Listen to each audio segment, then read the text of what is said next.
देखो आज हम पढ़ने वाले हैं चैप्टर 9 और चैप्टर 9 का प्रश्नावली 9.2। 9.1 तो कर लिया था, मतलब आसान था, 2 प्रश्न था, है ना। वो तो उसका एग्जाम भी हम लेंगे तुम लोग से इसके बाद जस्ट, ठीक है ना। तो 9.2 में कह रहा है कि 5 सेंटीमीटर वाले तथा 3 सेंटीमीटर वाले त्रिज्या वाले 2 वृत्त, ठीक है ना। तो मान लीजिए कि ये जो वृत्त है, ठीक है ना। हाँ, तो अभी मान लीजिए इसको मैंने P नाम रख दिया और इसको मैंने Q रख दिया, ठीक है। इसकी जो त्रिज्या है ना, त्रिज्या क्या कह रही है कि एक का है 3 सेंटीमीटर और एक का है 5 सेंटीमीटर। अब तुम देख रहे हो बोले दोनों तो बड़ा बड़ा है, तो 3 5, ये आकृति पे ध्यान मत दो, सवाल पे ध्यान देना, ठीक है ना। तो त्रिज्या जो कह रहे, अब मान लो कि हम त्रिज्या यहां से केंद्र से वृत्त के किसी बिंदु को टच करने वाली रेखा को क्या कहते हैं, त्रिज्या। अभी कहीं से मिला है, अभी मान लो कि मैं यहां मिला दूं या यहां से यहां मिला दूं।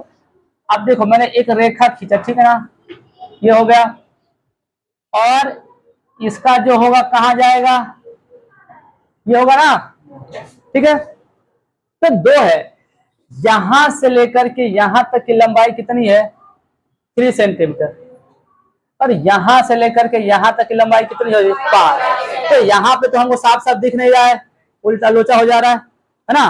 तो हम एक काम करते हैं कि यहां से यहां तक लेते, और मैं क्या लिख सकता हूं, 3 सेंटीमीटर, और यहां से यहां लिख सकता हूं कितने, 5 सेंटीमीटर। तो 2 त्रिज्या हो गया, 3 और 5 कह रहा है कि 2 बिंदु प्रतिच्छेद, दोनों वृत्त क्या करते हैं, दोनों वृत्त दोनों को 2 बिंदुओं पे प्रतिच्छेद करते। देखो ये यहाँ पे ये इसको काट रहा है, और ये, तो इसको हम नाम दे सकते हैं A और इसको दे सकते हैं B, क्योंकि दोनों एक दूसरे को क्या करती है, 2 बिंदुओं को काट रही है, ठीक है ना। उनके केंद्रों के बीच की दूरी 4 सेंटीमीटर, केंद्र बोलते हैं इसको, यहां से लेके यहां तक की दूरी कितनी है, 4 सेंटीमीटर, ठीक है ना। टोटल दूरी कितनी है, 4 सेंटीमीटर। उभयनिष्ठ जीवा, जीवा किसको बोलते हैं, वृत्त के किसी 2 बिंदुओं को जोड़ने वाली रेखा को वृत्त का जीवा कहते हैं। आप देख रहे हो तो उभयनिष्ठ बोला, क्या उभयनिष्ठ किसको बोलेंगे, जो दोनों में होगा उसी को उभयनिष्ठ बोलेंगे ना। तो अगर मैं यहां से लाइन खींचता हूं तो ये होगा उभयनिष्ठ, देखो इसको भी इस वृत्त में भी है और इस वृत्त में भी है, ठीक है ना। तो ये हो गया आपका उभयनिष्ठ जीवा, ठीक है। अब उभयनिष्ठ जीवा हो गया, तो आपने यहाँ पे देख लिया, हम यहाँ पे चाहे तो हम रचना से लिख भी सकते हैं कि ए से पी को मिला दिया और ए से क्यू को मिला दिया, तथा ए से होते हुए बी के समान एक क्या लिख दिया हमने, एक उभयनिष्ठ जीवा। तो किताब में ऑलरेडी दिया ही बोल रहा है, तो हमने क्या कर दिया, आकृति बना दिया, ठीक है ना। मैं सिर्फ इतना लिखता हूँ रचना से, क्या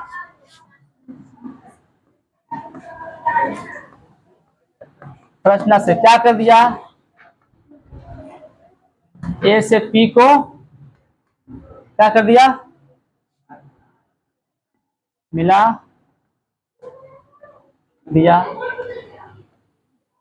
तथा ए से क्यू को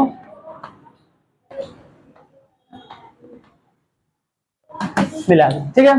अब देखिए, अब इसकी जो दूरी कह रहा है, यहां से लेकर यहां तक की दूरी 4 सेंटीमीटर कह रहा है। अब इसका एग्जैक्ट तो हम बता नहीं सकते हैं। यहाँ पे देखो ये दोनों रेखा एक दूसरे को, देखो यहाँ पे क्या कर रहा है, काट रहा है ना। तो जब यहाँ काट रहा है तो यहाँ क्या बनेगा, 90 डिग्री बनेगा ना। तो अब कह रहा है कि PQ की जो लंबाई है कितनी है, 4 सेंटीमीटर है। तो जब 4 सेंटीमीटर है तो हमें तो पता नहीं है कि इसका 4, इसका कितना है और इसका कितना है, आइडिया उसको किसी को नहीं है ना। तो यहाँ पे हम लिख सकते, क्या किया, माना कि P, और यहाँ जहां बिंदु पे काट रही है ना, इसको हमने क्या मान लिया, M बिंदु पे काट रही है। तो मैं लिख सकता हूं PM बराबर x सेंटीमीटर, क्या x सेंटीमीटर। जब PM x हो गया तो QM कितना होगा, नहीं, इसलिए QM बराबर 4 माइनस एक्स, है ना। जब टोटल दूरी 4 सेंटीमीटर है और ये वाला x है, तो 4 में से x घटा देंगे तो यहां से यहाँ की दूरी मिल जाएगी ना, है ना। और दूसरी बात देखिए, जो PQ है AB को क्या कर रही है, काट रही है, समद्विभाजित कर रही है। समद्विभाजित कर रही है, समान दो भागों में बांट रही है, यानी कि AM जो होगा BM के बराबर होगा, है ना, होगा ना।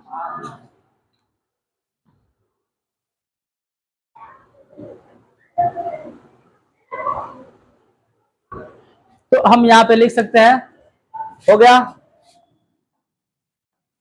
तथा AM बराबर क्या है, BM है ना, समान दूरी पे। हमें ज्ञात क्या करना है इसमें, लंबाई का, किसी जीवा की लंबाई, किसकी, ये इसकी लंबाई पूछा, किसकी, उभयनिष्ठ इसकी लंबाई पूछ रही है। अब देखिए, अब इसकी लंबाई ज्ञात करना है ना, तो अगर हम एक का लंबाई ज्ञात कर लेंगे ना तो दोनों का मिल जाएगा, मिलेगा ना, क्योंकि AM बराबर है किसके, BM के। तो अगर AM मिल गया तो AM को 2 से गुणा कर देंगे, क्या निकल जाएगा, है ना। तो AM को निकालने का तरीका आप लोगों ने कक्षा 6-7 में पढ़ा होगा, पाइथागोरस प्रमेय पढ़ा होगा ना। तो पाइथागोरस में आप देख रहे हो कि हमारे पास तो यहां से लेके यहां की दूरी कितनी है, x है ना x, और ये दूरी है 4 माइनस एक्स। तो हमें ज्ञात करना है क्या, AM, है ना। तो हमें चलना पड़ेगा त्रिभुज किसमें, APM में, त्रिभुज APM में, है ना। चलिए यहां पे लिखता हूं, इसलिए त्रिभुज APM में, ठीक है ना, APM में किससे लेंगे, पाइथागोरस प्रमेय, क्योंकि पाइथागोरस जो है ना वो समकोण पे लागू होता है, और ये तो समकोण है ना। तो APM में लिखेंगे पाइथागोरस प्रमेय से।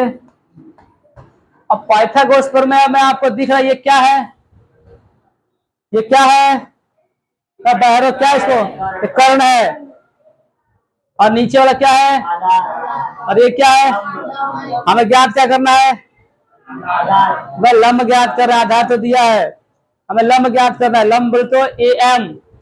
तो AM का फॉर्मूला क्या होगा, AM स्क्वायर बराबर AP square minus PM square, तब निकलेगा ना। तो पाइथागोरस प्रमेय से लिखेंगे AM स्क्वायर बराबर AP square minus PM square, है ना। इस प्रकार से हम चलेंगे, इसको हम 2 तरीके से बना सकते हैं। तो पहला ये रूल बता रहा हूं, ये होगा समीकरण 1, क्या हो गया, समीकरण 1। उसके बाद हम चलते हैं फिर इस त्रिभुज में APQ में, इसमें तथा त्रिभुज APQ में, कैसे, तो पाइथागोरस प्रमेय से, किससे,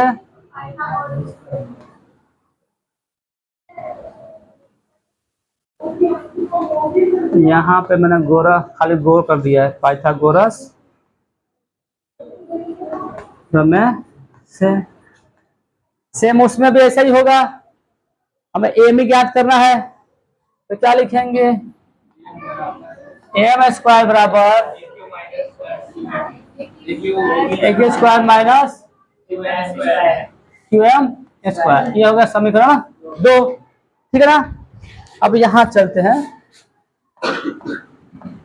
समीकरण 1 तथा 2 से, है ना। हम देख रहे हैं दोनों में हमें क्या याद करना है, ये इसके बराबर है ना, तो ये भी आपस में क्या होगा, बराबर होगा। तो मैं लिख देता हूं क्या,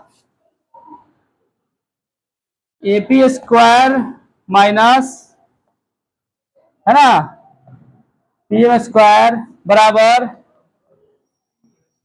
AK square minus QM square, ठीक है ना।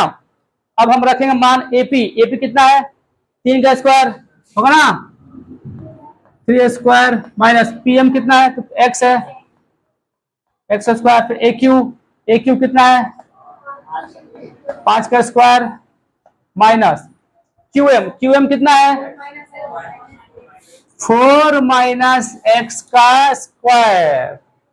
तो यहां पे अब आपको लागू हो जाएगा a माइनस बी का होल स्क्वायर, ठीक है ना। तो 3 का स्क्वायर करेंगे 9 और x का स्क्वायर तो x स्क्वायर बराबर ये हो गया 25 और ये माइनस में होगा तो a square minus 2ab plus B square. तो a का स्क्वायर करोगे तो आएगा 16, ठीक है, माइनस 2ab, ठीक है ना।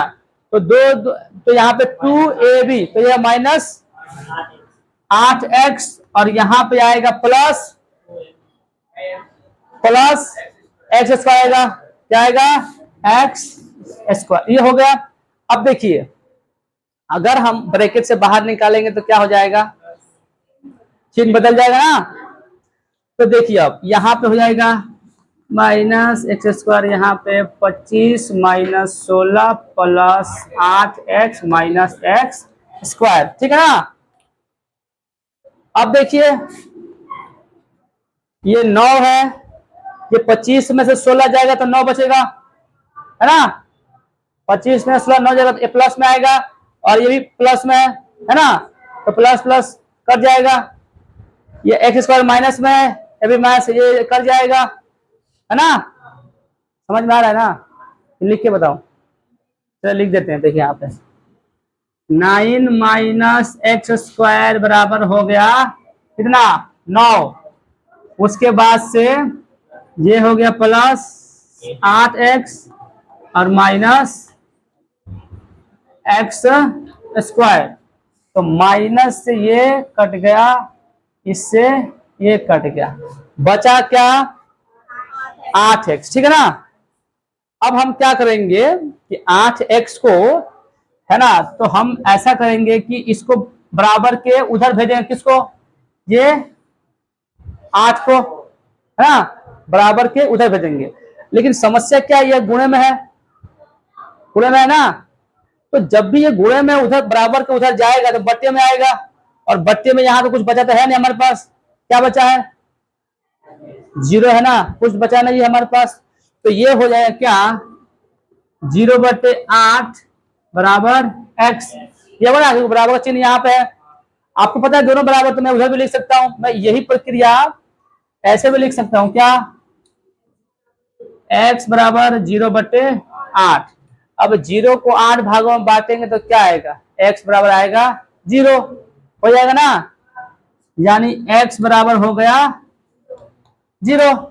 ओके, यहां तक हमने मान निकाल लिया x का। अब हम क्या कर देंगे, समीकरण 1 में x का मान रख देंगे। ये समीकरण 1 में क्या करेंगे, x का मान रखेंगे। तो मैं अब क्या करता हूं कि यहाँ पे आकृति तो आपने समझ लिया होगा ना, यहाँ पे हल करके दिखाता हूं, ठीक है ना। इसको थोड़ा इरेज कर देता हूं, यहाँ पे समीकरण 1 से क्या लिखूंगा, समीकरण 1 में x का मान रखने पर, ठीक है ना। तो हमारा समीकरण 1 क्या था, ये था ना am, ठीक है ना। तो हमें am स्क्वायर निकल लिखे, हमें क्या है am स्क्वायर बराबर क्या था ap। तो ap का मान कितना है 3, है ना, 3 का स्क्वायर और माइनस pm, तो pm जो था क्या था x था pm का मान, तो x का मान तो हमने निकाल लिया क्या 0, है ना, तो 0 का स्क्वायर यानी am स्क्वायर बराबर कितना हो गया 9, है ना। ऐसा लिखेंगे तो 9 में से 0 जाएगा तो 9 ही बचने वाला है। अब am बराबर √9, तो am जब बराबर क्या होगा √3 का स्क्वायर, स्क्वायर से रूट चला गया, am बराबर 3, ठीक है ना। जब am बराबर 3 हो गया तो आपको पता है कि ये am ये बराबर है, तो हम लिख सकते हैं, हमें क्या ये भी ज्ञान करना है ना, तो लिखेंगे ab बराबर 2 ए एम, है ना, क्योंकि ए बी और ये आपस बराबर है तो 2m हो गया। तो ए बी बराबर 2 गुण एम, तो हमने निकाला कितना है, निकाला हमने एम 3, तो 3 लिख दिया।